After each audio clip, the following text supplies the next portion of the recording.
Materi yang kemarin sudah dibaca kah? Yang sudah di-record ya? Sudah dibagi di classroom. Saya lupa, maaf tadi. Jadi reagen yang digunakan untuk mereduksi analit sebelum dianalisis menggunakan titrasi redoks, misalnya ZN, AL, dan AG. Nah, kemudian ada juga kalau tadi reduksi ada, maka oksidasi juga ada. Misalnya adalah amonium peroksida disulfat. Ya, amonium peroksida disulfat itu rumusnya NH4 2 kali S3O8. Itu adalah pengoksidasi kuat. Contoh pengoksidasi kuat biasanya banyak oksigennya. KMNO4, permanganat itu O-nya 4, itu pengoksidasi kuat. KClO4 itu pengoksidasi kuat. Hidrogen peroksida dan hidrogen peroksida. Nah, reaksinya ini. S2O8, S2O8 itu berubah menjadi sulfat. Peroksida sulfat berubah menjadi sulfat. Oke, atau ada lagi kolom produksi. Nah, dalam kolom produksi ini kita bisa menggunakan Jones reduktor atau Walden reduktor. Kalau Jones reduktor itu kita menggunakan amalgam ZN sebagai produksi. Sedangkan kalau Walden reduktor, ini Walden Jones ini adalah nama orang. Jadi kalau nanti Satria membuat suatu kolom reduktor, nanti namanya Satria reduktor. Amin, gitu ya misalnya ya. Menggunakan butir Ag sebagai, kalau Walden reduktor menggunakan butir Ag sebagai agen produksi. Nah, reaksinya seperti ini, maka nanti akan terbentuk endapan putih AgCl. Nah, ini reaksi-reaksinya. Ya, reaksi-reaksi redoksnya. Nah, kesulitan mahasiswa biasa kalau reaksi reduksi itu adalah tidak mengetahui perubahan reaksi. Jadi misal MnO4- itu kok bisa menjadi Mn2+, Bu? Kenapa dalam suasana asam dia menjadi Mn2+, dalam suasana basa dia menjadi Mn4+, ya. Jadi kita harus mengetahui perubahan reaksinya. Tahu Bu ya, harus dihafal dulu Mbak, harus dihafal ya. Jadi kalau permanganat dalam suasana asam itu berubah menjadi Mn2+, permanganat dalam suasana basa itu menjadi Mn4+. Begitu. Nah, permanganat itu senyawa yang tidak stabil. Bahkan air pun bisa dioksidasi oleh permanganat. Maka permanganat itu disebut larutan standar, primer atau sekunder? Siapa yang mau ditanya? Sekunder, karena dia tidak stabil. Kalau larutan sekunder, maka harus kita standarisasi. Gitu ya, harus distandarisasi. Nah, ini adalah reaksi-reaksi standarisasi titran redoks. Misalnya Ce4+ dengan Fe2+. Reaksinya ya jadi Ce-nya tereduksi, besinya teroksidasi, atau dengan Ce dengan asam oksalat ya bisa mengoksidasi asam oksalatnya itu. Pertanyaan saya lagi, Sabrina. Sabrina mana? Halo. Halo Sabrina. Iya. Berapa bilangan oksidasi C dalam asam oksalat?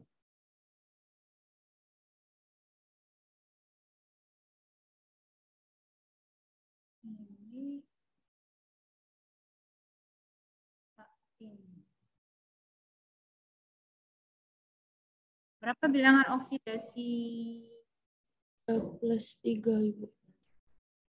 Hah? +3?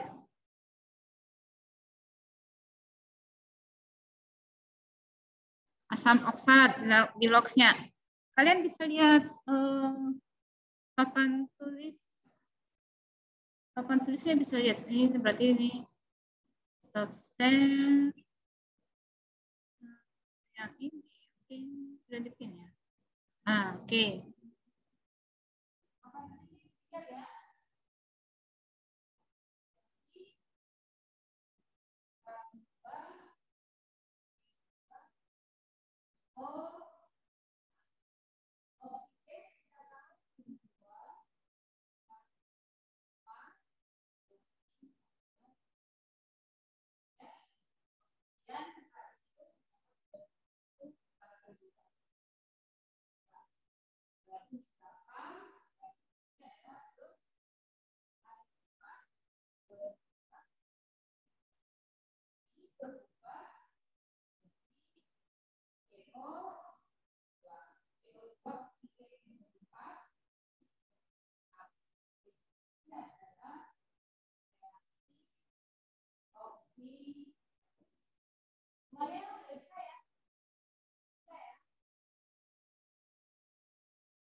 Kalau saya ke papa suara saya jadi kecil ya.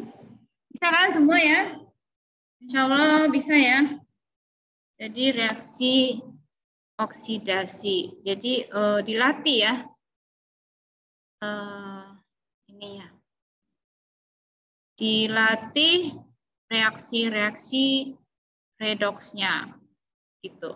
Ini contohnya tadi. Kemudian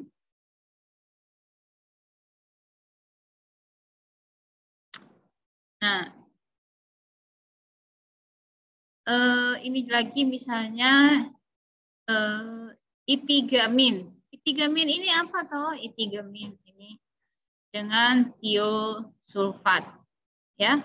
Maka reaksinya menjadi 3-imin membentuk S4O6 persulfat gitu.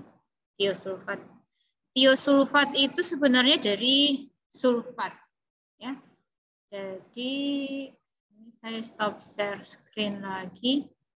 Saya hapus dulu papanya.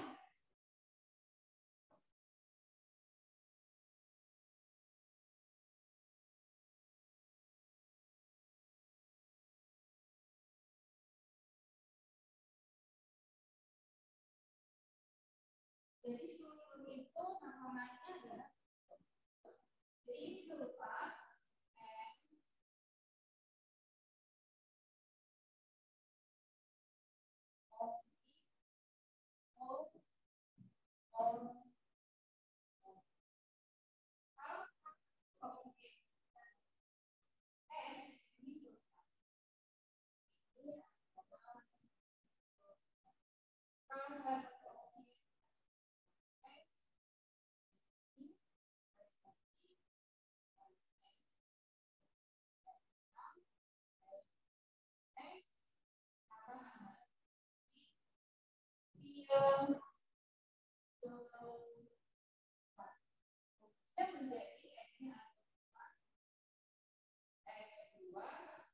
O-nya menjadi 1, 2, 3.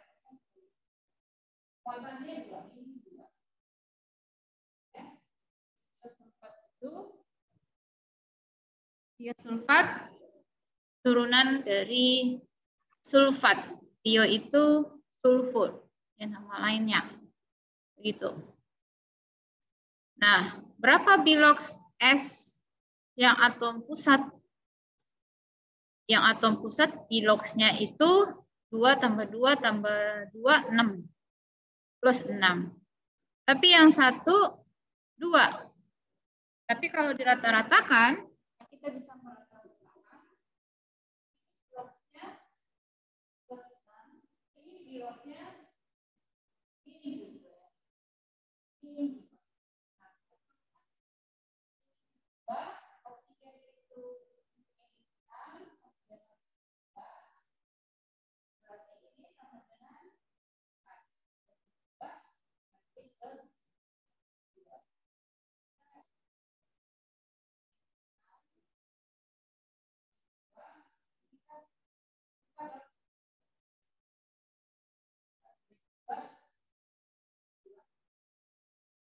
jelas ya. Jadi yang pertama adalah kita harus bisa menuliskan reaksi-reaksi redoks, ya. Latihan. Ini reaksi-reaksi ini dilatih. Reaksi-reaksi redoks ini dilatih, ya. Terus I3 tadi. I3 itu adalah imin KI dengan I2. I2 itu ikatan II itu kovalen. I2 dia sangat kovalen nonpolar, cenderung nonpolar begitu. Karena itu sulit larut di dalam air. Tapi kita kan mau melarutkan dia di dalam air. Nah, supaya dia mudah larut di dalam air, maka kita tambahkan Ki, ion sejenis namanya. Ya, Ki itu garam imin yang larut di dalam air yang bisa berikatan dengan I2 sehingga menarik I2 itu ikut larut di dalam air. Kalau I2 langsung kita larutkan dalam air itu sulit karena dia ikatan kovalennya cenderung non polar. Begitu. Ya, jadi itu salah satu teknik untuk melarutkan I2. Sebenarnya yang reaksinya adalah I2. I2 tambah tiosulfat membentuk 2 imin tambah persulfat. Nah, tadi ini aplikasi dari reaksi redoks itu sangat banyak. Analisis anorganik, lingkungan, klorinasi, penentuan oksigen terlarut, BOD, COD, ya. Kemudian apa lagi ya? Backlink di rumah kita kan menggunakan pemutih backlink. Ya, misalnya. Nah, ini tadi COD, chemical oxygen demand, kalau dalam bahasa Indonesianya KOK, kebutuhan oksigen secara kimiawi. Gitu.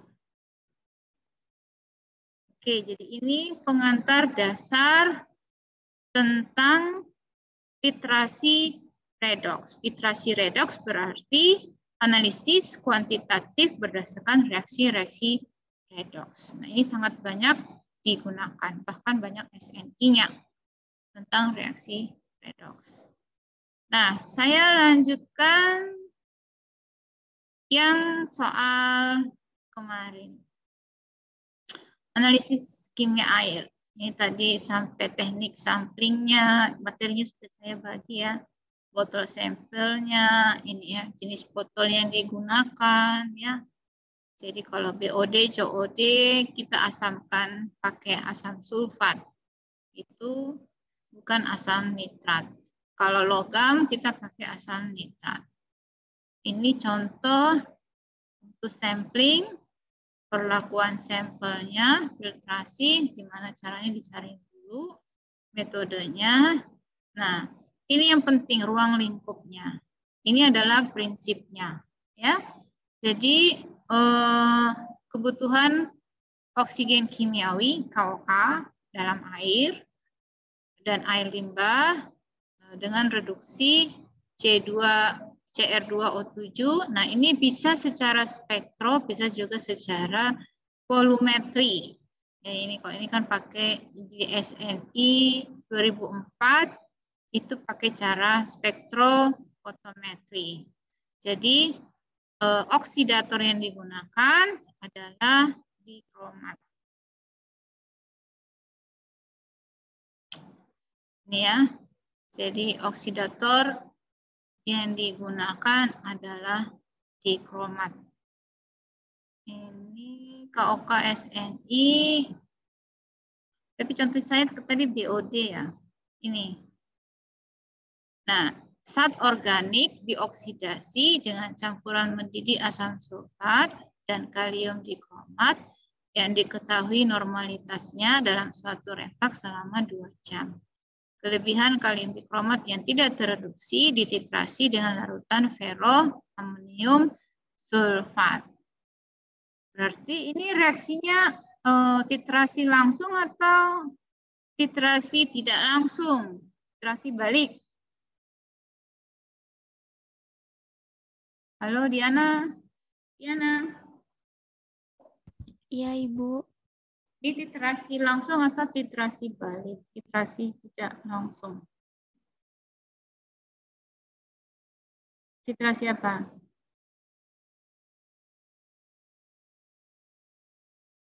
Halo Diana. Iya, Ibu.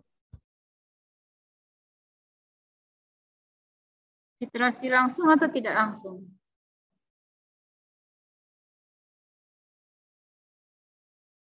Ada yang tahu?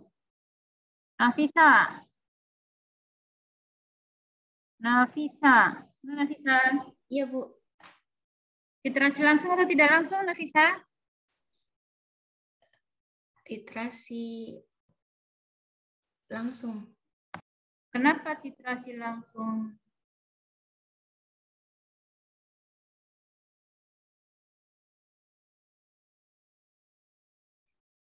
Saya minum dulu. Kenapa Nafisa? Ada yang tahu? Yang lain? Aziza, Seria. Aziza, halo. Iya, Bu. Titrasi langsung atau tidak?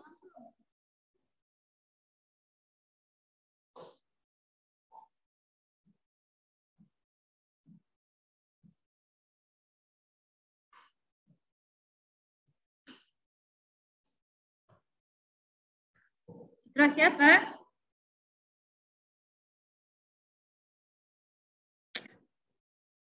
Apa yang dimaksud titrasi langsung? Apa titrasi tidak langsung? Kalau titrasi langsung yang pakai larutan standar, Bu. Ini cuma pakai larutan standar. Larutan baku. Nggak tahu. Titrasi langsung itu zat yang udah ditentukan kadarnya, Bu. Iya, ya. Jadi kalau langsung itu sampelnya langsung dititrasi dengan titran yang diketahui konsentrasinya. Dalam hal ini, siapa yang dititrasi? Titrannya siapa dulu? Titrannya siapa? Tahu apa yang dimaksud titran? Saya kok lapar ya, ada 27. Tahu apa yang dimaksud dengan titran? Titran adalah standar yang kita letakkan di buret.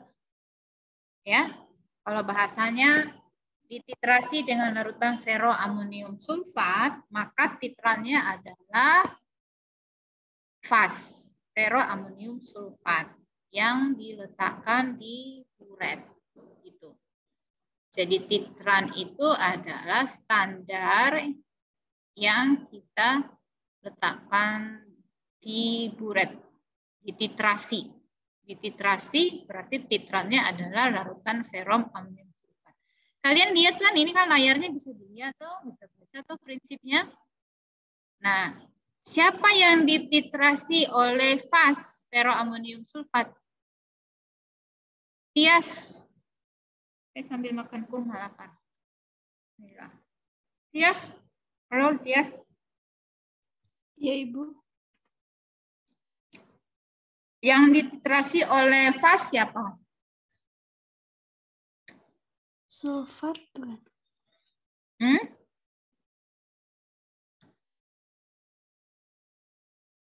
Sulfat. Sulfat. Sulfat fungsinya apa? Kalium dikromat bukan, Bu? Laras? Iya, Bu. Sulfat fungsinya apa, Laras? Memberikan suasana asam, Bu. Berarti yang dititar oleh FAS siapa? Kalium dikromat. Oke, benar sekali. Kalium dikromat itu sampel atau standar? Laras, saya kasih bonus buat Laras. Kalium dikromat itu sampel atau standar? Dibaca ya PPT-nya ya. Standar. Dibaca ya PPT. PPT-nya itu kan sudah jelas sekali. Sampelnya yang mana toh?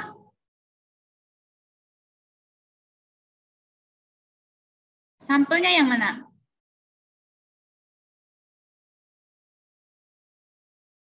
Rosa, sampelnya yang mana Rosa? Ya, Bu. Sampelnya yang mana Rosa? Larutan ferroamonium sulfat, bukan, Bu? Sampel. Kamu tadi tidak memperhatikan dengan baik ya Rosa.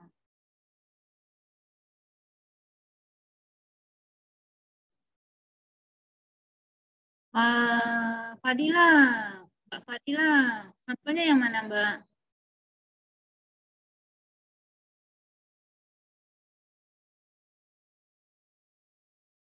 Halo. Iya, Bu. Sampelnya yang mana?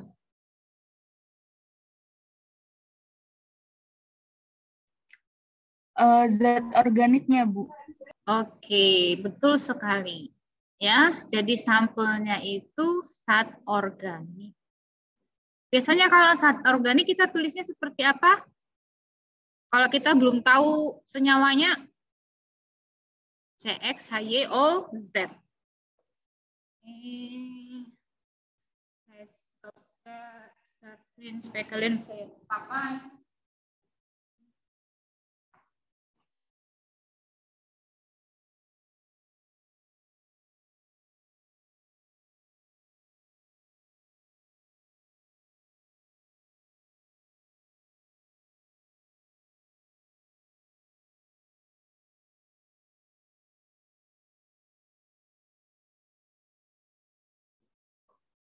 Kalau zat organik kita tulisnya Ibu mohon maaf, suaranya Ibu sangat kecil di sini, Bu. Iya, soalnya jauh dari laptopnya. Saya nggak pakai speaker masalahnya. Udah jelas? Lihat aja ya. Kalian lihat aja reaksinya ya. Jadi zat organik itu sampel. Kita kan tidak tahu senyawanya apa. Tapi biasanya zat organik itu mengandung atom C, atom H, atau oksigen. Kita nulisnya CXHYOZ. Nah, ini adalah sampel. Ini zat organik atau sampel kita. Itu ditambahkan asam sulfat, lalu ditambahkan kromat. Kromat dari 2 O7. Tidak, CR-nya berubah, CR-nya berubah menjadi CR3+ tambah O tambah CO2. Ini zat organiknya terurai. Jadi zat organik terurai. Nah, di kromatnya ditambahkan berlebih. Jadi Cl2O3 itu direaksikan dengan pas. Pas itu Fe2+. Pas ferroamonium sulfat. Ferro berarti +2. Kalau feri +3. Ya. Ini pasti dalam suasana asam maka terbentuk Cr3+ dan Fe-nya berlepas teroksidasi. Dan sisanya atau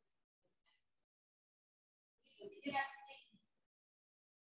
Nitralnya adalah pas Fe2+. Bereaksi dengan nikromat sisa. Ini disebut titrasi tidak langsung.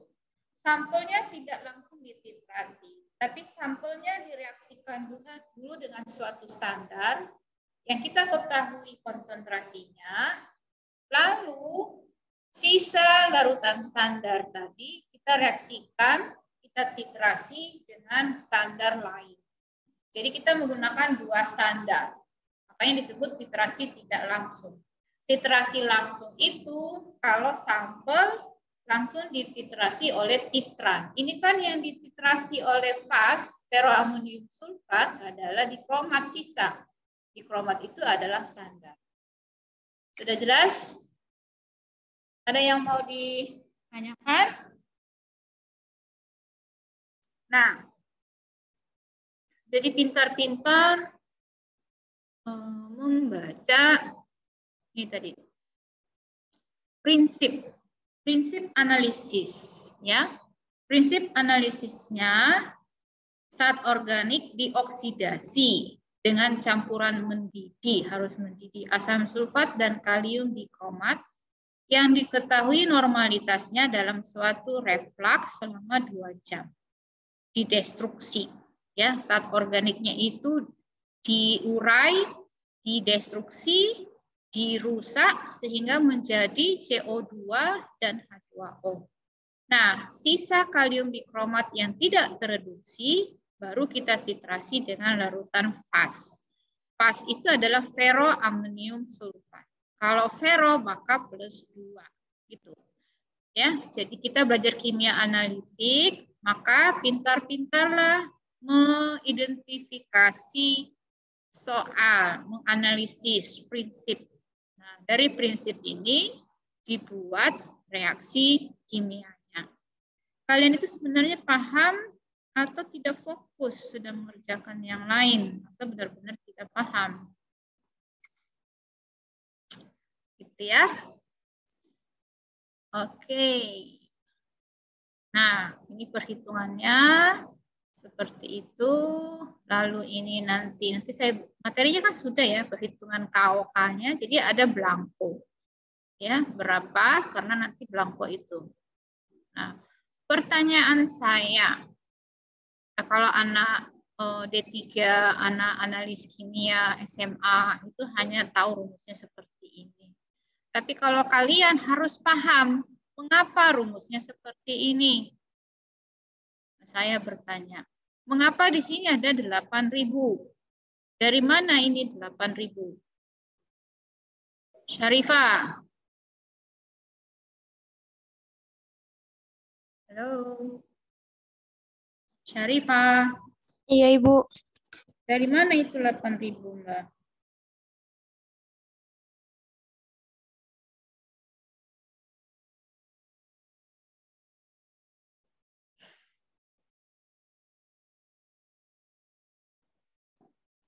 Kalau nggak tahu, bilang aja pas. Nggak tahu, Bu.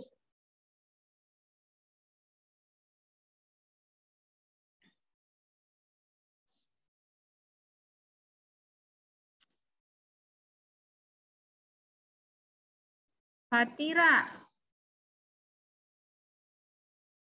Halo, Fatira. Halo, halo. Iya, Bu. 8.000 dari mana, Mbak? Aduh. Dari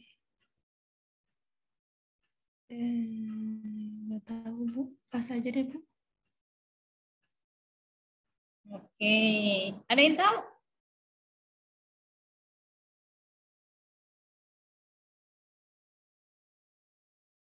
Ada yang tahu kira-kira?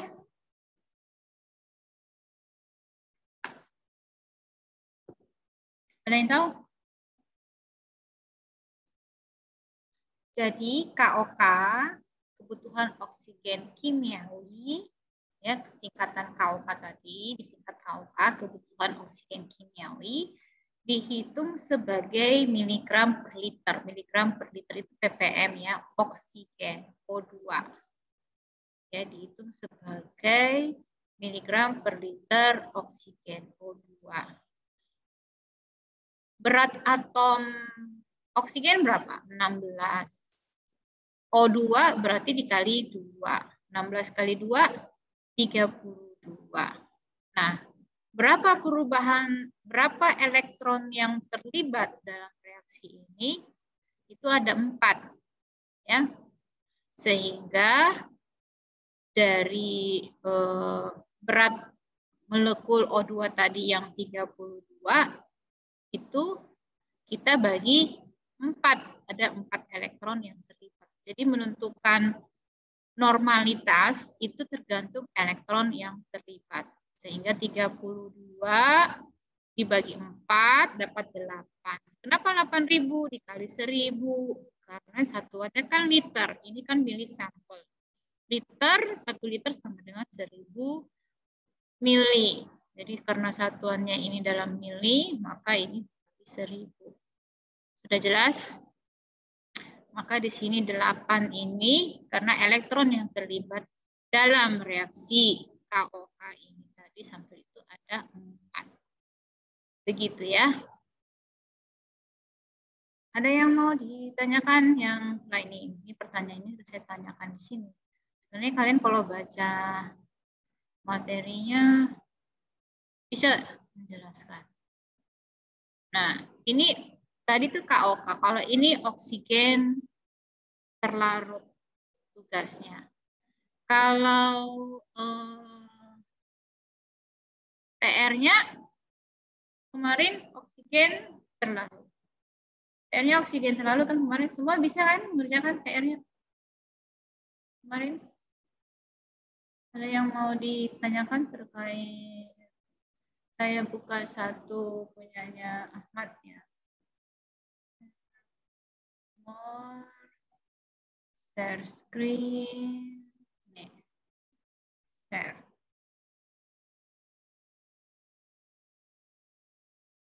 Nah, punyanya. Siapa yang mau dicek? Kalian kerjasama semua atau Muhammad Ali Rahman?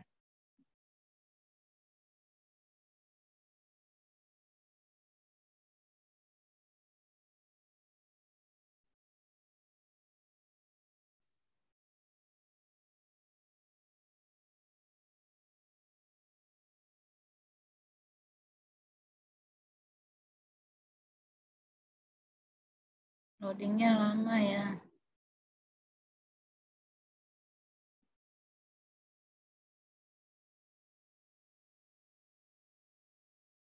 Karena nilai oksigen terlarut dalam suatu jumlah oksigen yang tersedia.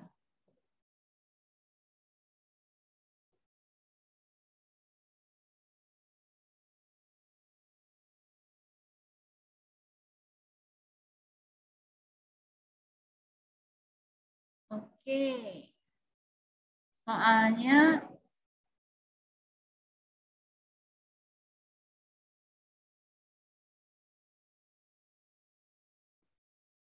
mengapa penting analisis oksigen terlarut? Jawabannya dalam menunjukkan jumlah oksigen yang tersedia dan dapat mengukur oksigen organik di dalamnya. Mengapa penting kita menilai? Karena oksigen terlarut itu salah satu parameter kualitas air, ya. Jadi merupakan parameter standar kualitas air. Kalau oksigen terlarutnya bagus, tinggi, misalnya 7 atau 8 ppm, berarti kualitas air tersebut bagus. Jasad kenik, ya, makhluk hidup di dalam perairan itu bisa hidup dengan baik. Gitu. Kemudian pertanyaan berikutnya, apa yang menyebabkan kadar oksigen terlarut itu turun? Jadi mengapa oksigen terlarut itu bisa turun? Jawabannya apa? Respirasi organisme, akuatik, dekomposisi bahan organik.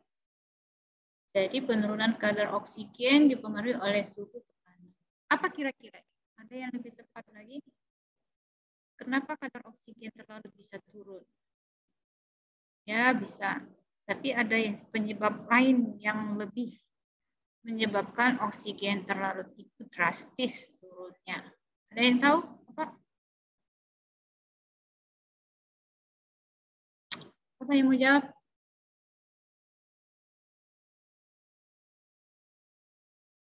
Ahmad Sahid, Mauludi.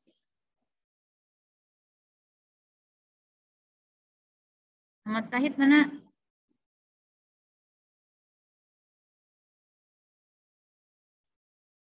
Halo? Suara saya bisa terdengar kan? Jauzah. Jauzah mana Jauzah?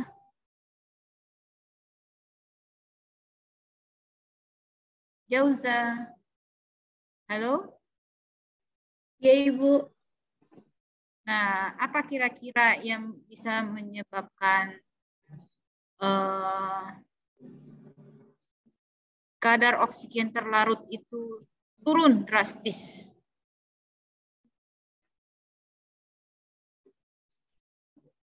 Saya jawabannya dipengaruhi oleh suhu salinitas, tekanan atmosfer, kepadatan organisme, gitu, Bu. Jawaban itu aja.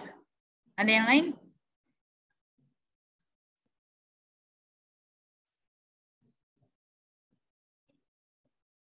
Suhu tekanan ini sama dengan jawabannya Ali Rahman. Ada yang punya jawaban berbeda? Benar, jawabanmu benar, tapi tidak drastis menurunkan kadar oksigen terlarut. Yang lain? Ada yang punya jawaban berbeda? Sahro. Halo Sahrul. Sahrul mana?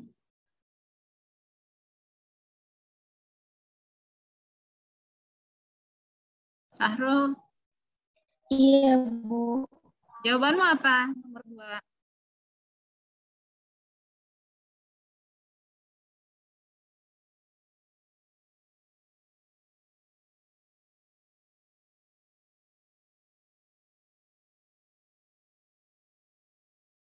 Jawabanmu apa, Sahrul? Jawabannya masih sama kayak yang sebelumnya sih, Bu. Kalian kerja sama semua ya?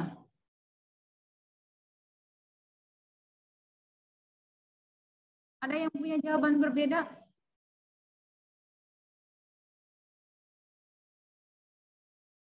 Siapa yang mau dicek? Fani. Fani baru masuk. Pas dicek. Loadingnya lama banget nih, komputer di kampus.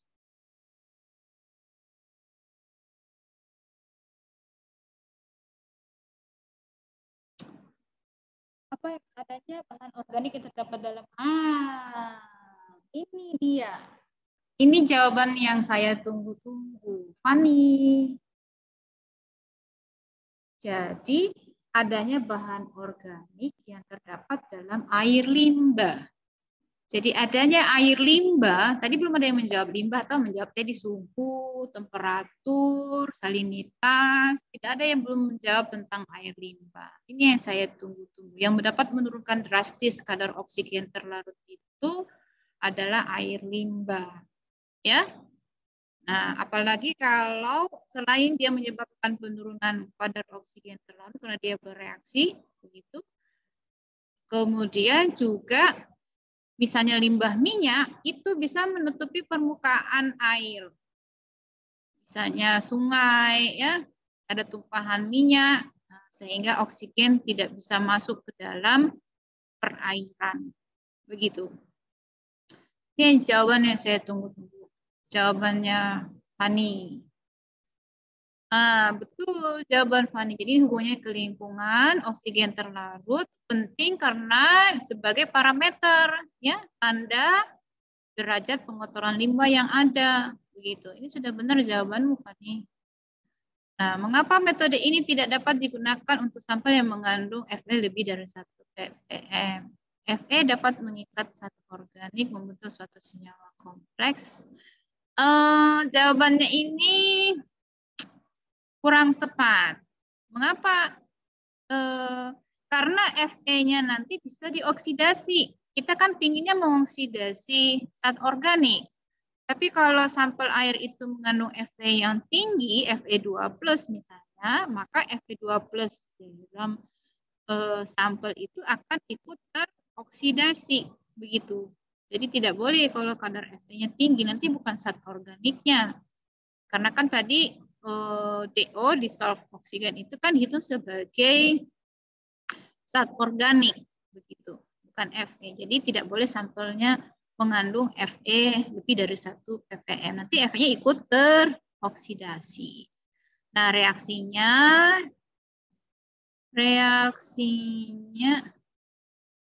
kamu itu reaksinya O2 MnO4 menjadi MnO. MnO itu oksigen plus Mn+2, reaksinya harusnya langsung ya. Jadi oksigen O2 bereaksi dengan MnO4.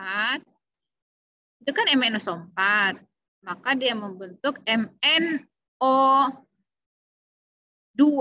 Jadi +4. Reaksimu masih salah ini, Fani. Saya cari. Yang lain ada nggak yang benar reaksinya?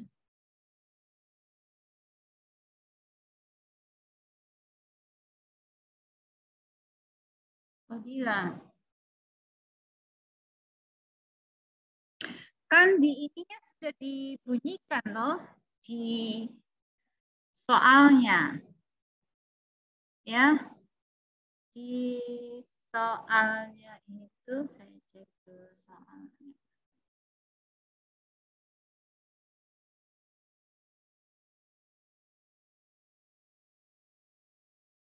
Nah,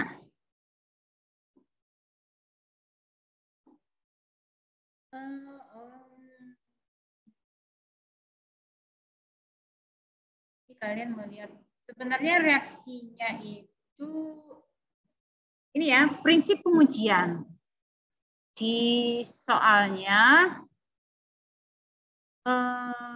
oksigen terlarut bereaksi dengan ion Mn+2 dalam suasana basah menjadi hidroksida Mn dengan valensi yang lebih tinggi yaitu Mn+4. Jadi reaksinya itu bukan yang pertama ini. Oksigen dengan MnO4 bukan. MnSO4 ya yang ditambahkan jadi Mn+2. Kan ini sesuai dengan saya kembali ke sini ya. Ke petunjuk. Kalian bisa baca nggak? Jadi reaksi itu dibuat sesuai dengan petunjuk. Padahal ini petunjuknya sudah sangat jelas. Ya toh? Prinsip pengujian. Oksigen terlarut bereaksi dengan Mn+2 dalam suasana basah. Jadi berarti O2 bereaksi dengan Mn+2, ada OH- di situ, menjadi hidroksida Mn dengan valensi lebih tinggi Mn+4. Kan begitu. Ya.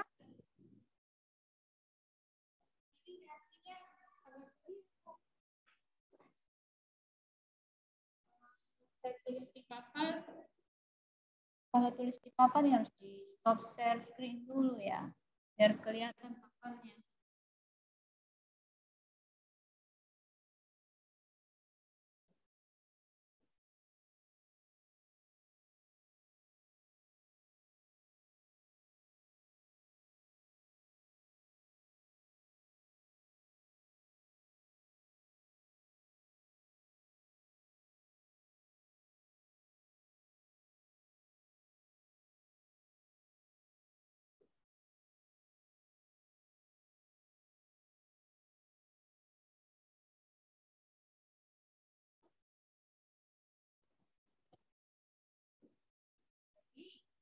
Bunyi baca ya. Soalnya prinsip pengujian oksigen terlarut bereaksi dengan ion Mn2+ dalam suasana basah. Berarti ini ketika menuliskan itu oksigen terlarut bereaksi dengan Mn2+. Saya bisa didengar? Bisa ya? Besar banget nih 172. Kemudian suasana basah. OH- kita berubah Mn+2 tadi menjadi Mn+4. Ya, bunyi reaksinya. Dengan adanya ion iodida dalam suasana asam, ion NN4 menjadi ion Mn2 dan membebaskan iodin yang setara dengan kandungan oksigen terlarut. Nah, kemudian bisa ya, membentuk Mn+4. Mn+4 ini bereaksi dengan iodida. Iodida itu ini dalam suasana asam. Jadi ingat ya, reaksi yang pertama dalam suasana basah, reaksi yang kedua dalam suasana asam. Maka ini kembali membentuk Mn+2 dan I2. Ya, I2. Lalu I2 yang terbentuk itu direaksikan dengan tiosulfat. Untuk 2 ini lagi tambah S4O6. Jadi reaksinya seperti ini. Jelas? Jadi reaksinya begitu. Jadi dibaca prinsip. Jadi kalian harus mencermati prinsip. Menulis reaksi berdasarkan prinsip. Ya. Jadi oksigen terlarut bereaksi. Tinggal tulis saja O2 bereaksi dengan Mn+2 dalam suasana basah. Berarti plus OH-. Kemudian menjadi hidroksida Mn dengan valensi yang lebih tinggi, yaitu Mn+4. Jadi Mn+4 di situ ini untuk hidroksida OH 4 kali. Ya, kan kita bilang dalam prinsipnya menjadi hidroksida Mn dengan valensi +4. Adanya ion iodida dalam suasana asam, ion Mn+4 menjadi Nn+2. Jadi tadinya yang +4 menjadi +2 dengan membebaskan iodin. Nah, iodinnya dititrasi dengan tiosulfat. Nah, prosesnya seperti ini. Jadi reaksinya cuma 3 ini. 1, 2, 3. Begitu ya? Jelas? Semua? Ada yang mau ditanyakan? Nah, itu prinsipnya. Jadi bisa membaca prinsip dan mengubah prinsip menjadi reaksi. Prosedurnya, sampel yang ditambahkan dalam botol Liebler, tuliskan reaksi 1, 2, dan 3. Nah, berapa elektron yang terlibat untuk mereduksi 1 mol oksigen? Nah, sekarang kita menghitung berapa elektron yang terlibat untuk mereduksi 1 mol oksigen. Berapa? Berapa perubahan elektron yang terlibat di situ? Jadi Mn+2 berubah menjadi Mn+4. Ya. Nah, berarti bagaimana itu? Berarti ada 2 elektron yang dilepaskan oleh 1 molekul Mn. Nah, oksigen 1 mol ya, 1 mol oksigen. Berapa jawaban kalian? Share screen lagi. Share screen-nya di sini aja deh, di situ lambat banget. Pertemuan ke-8. Ada pertanyaan sampai di sini? Siapa yang mau dicek tugasnya? Tadi siapa? Nurul, Syifa.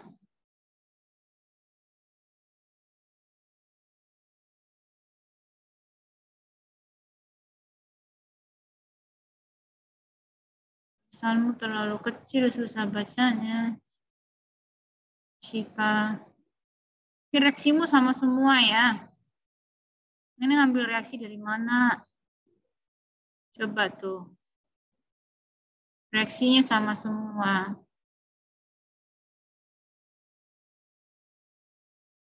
Jawabannya 4 elektron. Betul tadi 4 ya. Tadi sudah kita menghitungkan 32 dibagi 4 menjadi 8. Ya.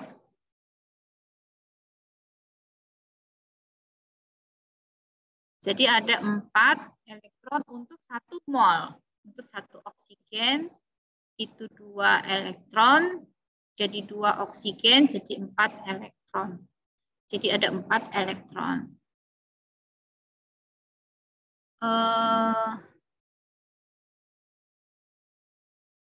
Petunjuknya sampel air untuk analisis apakah dapat diawetkan? Jawabannya apa? DO.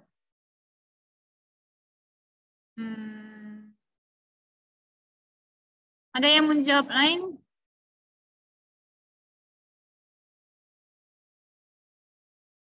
Apakah sampelnya bisa diawetkan? Sampel untuk analisis DO?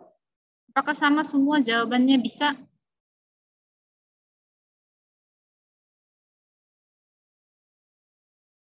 Oh, saya stop share-nya desktop aja, screen. Kemudian tampilkan PPT. Ini kan PPT-nya tadi udah saya bagi ya. Kan sudah di kelas kan ya? Sudah belum?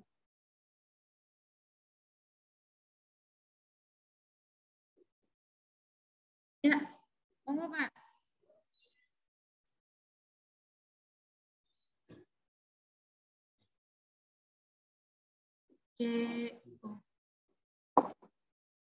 Tanda tangan ya, Pak.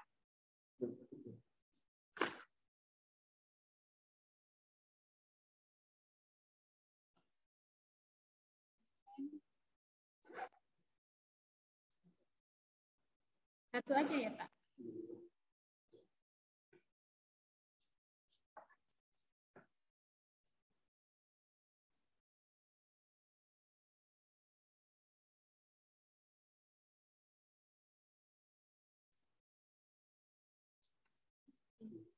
Kasih ya, Pak.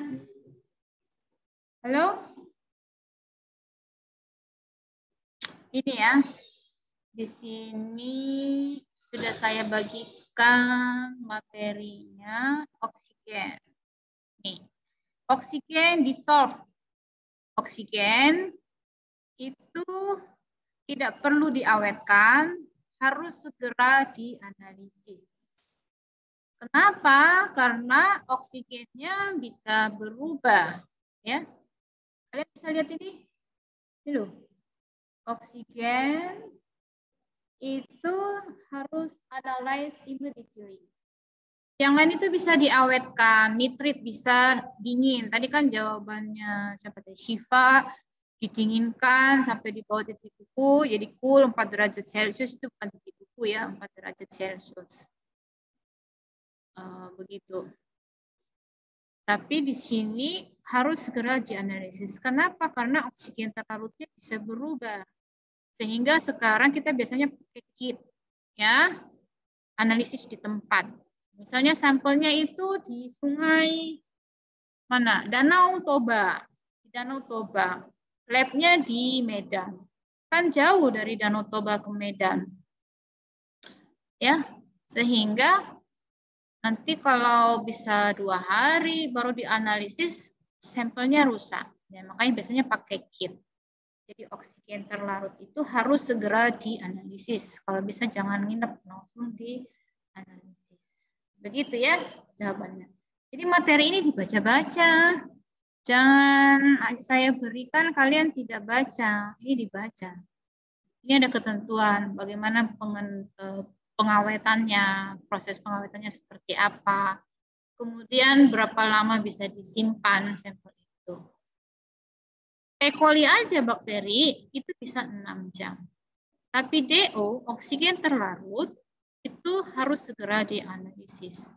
Klorin juga segera dianalisis. pH juga harus segera dianalisis karena dia bisa berubah setiap saat, mudah berubah. Begitu ya? Oke, kemudian jawaban berikutnya apa nih? Tulisanmu terlalu kecil deh. Tadi yang enak dibaca itu punyanya Sopo yo. Punyanya siapa nih yang enak dibaca tadi? Yang tulisannya besar-besar.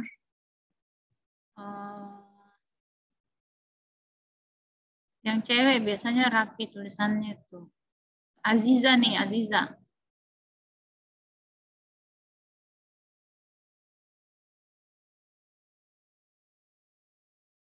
Nah, ini benar jawaban Aziza nomor 1. Penambahan, nah betul karena air limbah. Reaksimu sama yang lain, ini kamu copy paste semua. Reaksi 1. Kenapa O2 bereaksi dengan MnSO4? Langsung aja O2 dengan MnOH4 tambah NaOH.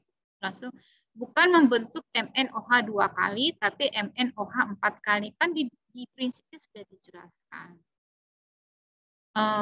Oke. Jadi nomor ini belum tepat ya. Suhu di atas titik buku dan di tempat gelap. Seharusnya segera dianalisis. Apa fungsi asam sulfat pada reaksi kedua? Melarutkan endapan, betul.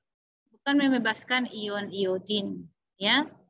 Jadi untuk mengasamkan larutan dan melarutkan endapan. Mengapa asam sulfat ditambahkan setelah endapan sempurna? Melancarkan. Ini salah ya, bukan membebaskan iodin. Pembebasan iodin itu setelah iodin bereaksi dengan Mn+4, bukan asam sulfatnya. Gitu. Kenapa ditambahkan setelah endapan sempurna? Nanti kalau reaksi 1 sudah selesai, baru tambahkan asam sulfat. Kalau reaksi satunya belum selesai, kita langsung tambahkan asam sulfat. Asam sulfatnya bereaksi dengan basanya. Jadi reaksi asam basa, bukan reaksi redoks. Begitu ya jawabannya. Apakah bisa langsung tambahkan semua reaksi? Tidak bisa. Itu tidak bisa. Jadi reaksinya harus bertahap karena suasananya beda. pH reaksinya beda. Reaksi redoksnya suasananya beda. Reaksi 1 bisa terjadi dalam suasana basa. Kalau kita langsung tambahkan asam, maka tidak akan terjadi reaksi tersebut. Tidak terbentuk endapan MnO2 atau MnOH 4 kali tadi. Karena basanya bereaksi dengan asamnya. Begitu. Jadi reaksinya bertahap. Reaksi 1 dalam suasana basa, biarkan dulu dia basa, pH-nya harus basa. Baru bisa terbentuk reaksi redoks tersebut. Reaksi kedua terjadi pada suasana asam. Kalau tidak asam atau kurang asam, tidak terjadi reaksi tersebut. Apa fungsi penambahan asam salisilat? Sebagai bukan penyedia iodi, dia tetapi sebagai pengawet dalam larutan kanji. Larutan kanji itu kan adalah indikator dalam reaksi titrasi I2 dengan tiosulfat.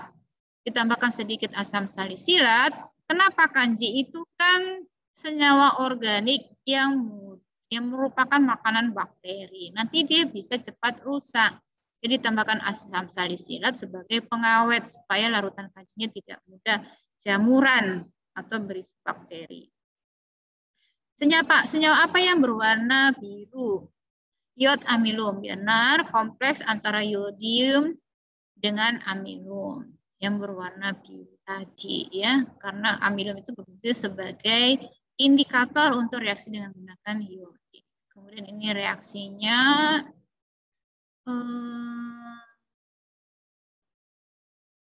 reaksi 15 itu soalnya apa?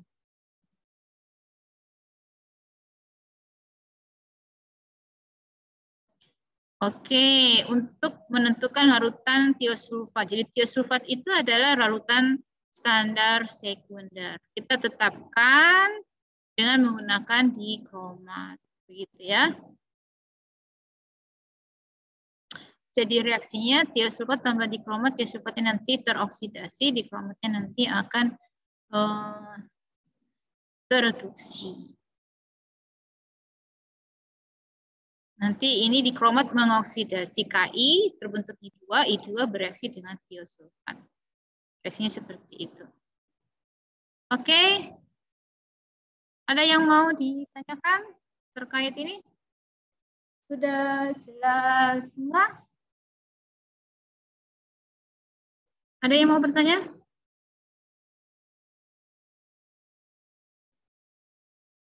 Tidak ada? Kalau tidak ada, kita cukupkan sekian. Jadi ingat lagi ya, jadi prinsip itu penting. Prinsip analisis itu penting. Maka ikuti saja langkah prinsip. Kalau dinyatakan bahwa oksigen bereaksi dengan Mn+2 dalam suasana basa, membentuk hidroksida dengan redoks 4, maka buatlah reaksinya sesuai dengan prinsip tersebut. Begitu, harus pede, baca aja itu prinsipnya. Jangan maksudnya niru punya orang atau lihat di internet misalnya seperti itu ya. Tapi kan jadi prinsip itu sudah jelas banget reaksinya apa yang terjadi. Ada yang mau ditanyakan sampai di sini? Tidak ada? Kalau tidak ada, sekian dulu kuliah kita untuk hari ini. Kita tutup dengan hamdalah bersama. Alhamdulillahirrahmanirrahim. Kurang lebihnya saya mohon maaf. Tetap semangat ya. Assalamualaikum warahmatullahi wabarakatuh.